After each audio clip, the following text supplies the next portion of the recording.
Professor শঙ্কুর রক্ত মৎস্য রহস্যের কথা মনে আছে? ঠিক তেমনই এক ঘটনা ঘটছে কাজাখস্তানের বিস্তীর্ণ স্টেপ অঞ্চলে, যেখানে থাকে এক বিরল প্রজাতির প্রাণী। আচমকা বিশাল সংখ্যায় তাদের মৃত্যুর ঘটনা বিজ্ঞানীদের বিচলিত করে তুলেছে। তারা এক অভিযান চালিয়ে এই প্রাণীর বিষয়ে আরো তথ্য জানার চেষ্টা চালাচ্ছেন।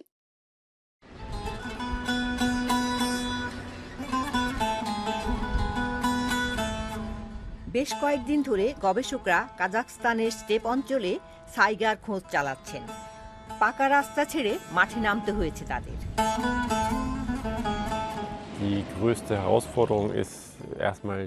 এই প্রাণীর সন্ধান পাওয়াই সবচেয়ে বড় চ্যালেঞ্জ, কারণ তাদের সংখ্যা কম। তারা কোথায় থাকে তাও জানি না। সপ্তাহ দুয়েক আগে গণনার সময় তাদের দেখেছি, তারপর তারা অন্য কোথাও চলে গেছে। কেউ এখনো তাদের দেখেনি। এলাকাটা বিশাল বড়। সংরক্ষিত এলাকার আয়তন প্রায় ফ্রান্সের মতো। এ যেন খড়ের গাদায় সূচ খোঁজার মতো প্রচেষ্টা।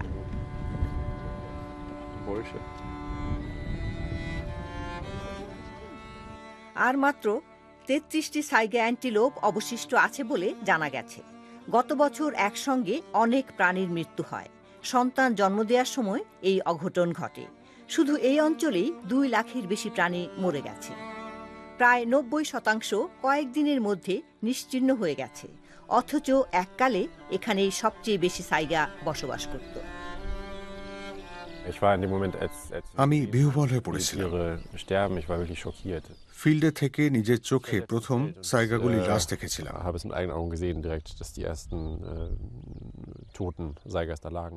সেখানেই সবার আগে মৃত্যুলীলা শুরু হয়েছিল। আমি সেখানেই ছিলাম।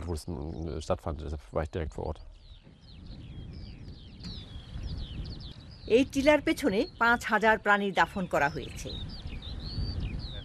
প্রাণীদের মৃত্যুর অস্বাভাবিক ঘটনার পর স্টেফেন সুটার ও ব্রিটিশ অ্যান্টিলোপ গবেষক রিচার্ড কক এই প্রথম ঘটনাস্থলে ফিরলেন। একসঙ্গে এতগুলি সাইগার মৃত্যুর কারণ তারা জানতে চান।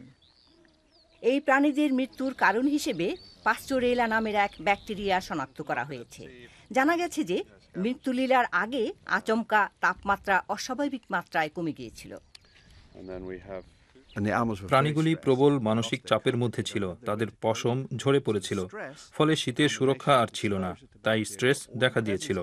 সেই সঙ্গে ব্যাকটেরিয়ার সংস্পর্শে এসে শরীরের প্রতিরোধ ক্ষমতা দুর্বল হয়ে পড়ে। ৫ থেকে ১২ ঘন্টার মধ্যে তাদের মৃত্যু হয়।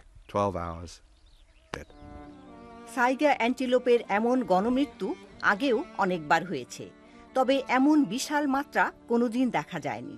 প্রশ্ন হলো, সংক্রমণের ফলে সব প্রাণীর মৃত্যু হলো কেন? তাছাড়া এই রোগ একই সঙ্গে একাধিক জায়গায় কেন উদয় হলো? পরের দিন সকালে আশার আলো দেখা গেল।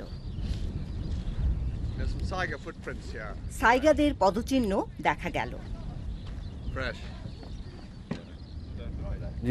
দেখতে পাচ্ছেন, জানতে পাচ্ছেন যে ওরা এখানেই আছে। পায়ের চিহ্ন দেখা যাচ্ছে।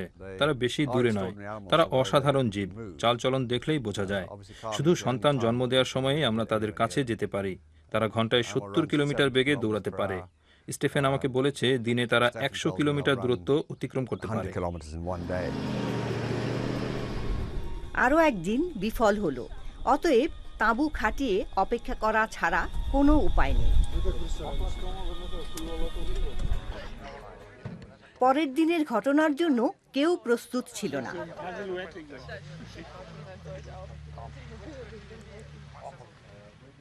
স্টেপ অঞ্চলের ভূতের মতো তারা উদয় হলো। অভিযানের লক্ষ্য সফল হলো।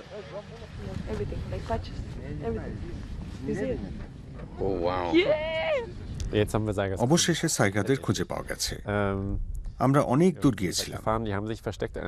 তারা এমন জায়গায় লুকিয়েছিল যে খুঁজে পাওয়া মুশকিল।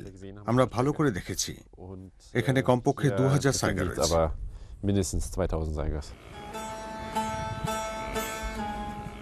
স্টেপ অঞ্চলে ১,০০০ কিলোমিটার গভীরে প্রাণীগুলি সন্তান জন্ম দিতে সমবেত হয়েছে।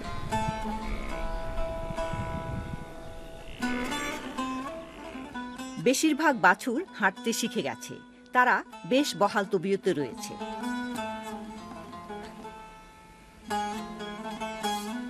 কঠিন পরিবেশে এমন গণমৃত্যু সত্ত্বেও কাজাখস্তানের প্রাচীন এই প্রজাতি হাজার হাজার বছর ধরে টিকে রয়েছে। তবে আরও একবার এমন গণমৃত্যুর ঘটনা ঘটলে তারা বিলুপ্ত হয়ে যেতে পারে বলে গবেষকরা আশঙ্কা করছেন।